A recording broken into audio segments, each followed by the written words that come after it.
Hey guys, it's your guy Abdrazak Otokiti. I welcome you to the third topic under data handling, that is naming array. So now in this tutorial, I'm going to show you how to name a table, how to name a header, how to name cells. So now, without much further delay, let's get to it. Now let's say, for example, we want to give this particular table a name.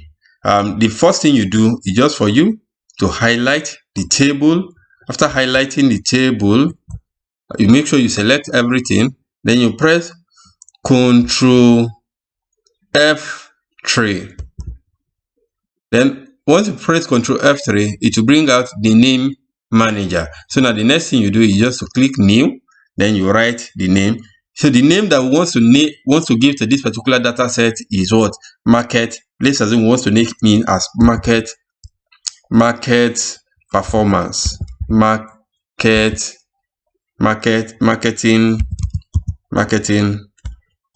path. So we are naming it as marketing path. Then we click OK. Then we close. So now you see that automatically the name appears here.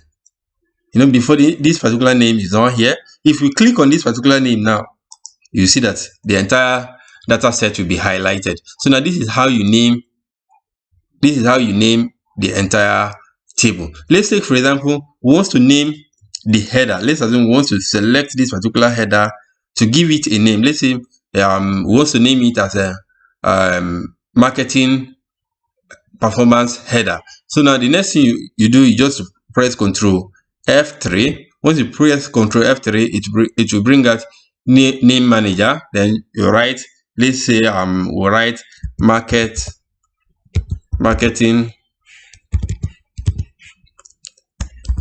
performance underscore header. So then you click enter. So we've already given this particular header a name. So anytime we come here and we want to select the header of this particular data set, we simply come here and click. Let's say once you click that, you see that it will select the entire header for you. If it is the entire table wants to select, once you click it, it will select the entire table for you. And let's say which other thing? Let's assume we want to name a particular column. We want to give a particular column a name. You still use the same method. You select the entire column. Let's assume this unique key phrase. We want to name it. You still select the entire column. Then you press Ctrl F3. Then to bring out the name manager. Once it brings it out, let's assume we'll just name it as UKP. That is unique key phrases. Then you close it. Start closing it. You see that anytime if you select this one now, it will be showing you C1. But if you want to select this particular column, immediately you highlight this one now to bring the names out. Let's assume we are here and want to come to this particular column. What we just need to do is just to come here and write UKP. It will select it immediately for us. Now let's take, for example, on the calculation that we did before. You know, we had to write, you know, this one for one to read it is a bit difficult. We can decide to change it, to delete it from there. Then you write marketing performance. You see, immediately we write M, it brings it out. Then once you put it there and you hit enter, it will still return the designer for you. Then we can decide to click the remaining so that it will select the remaining data set and change the values there to marketing performance. So if you want to do things for the remaining data set also, you can also come here and edit it.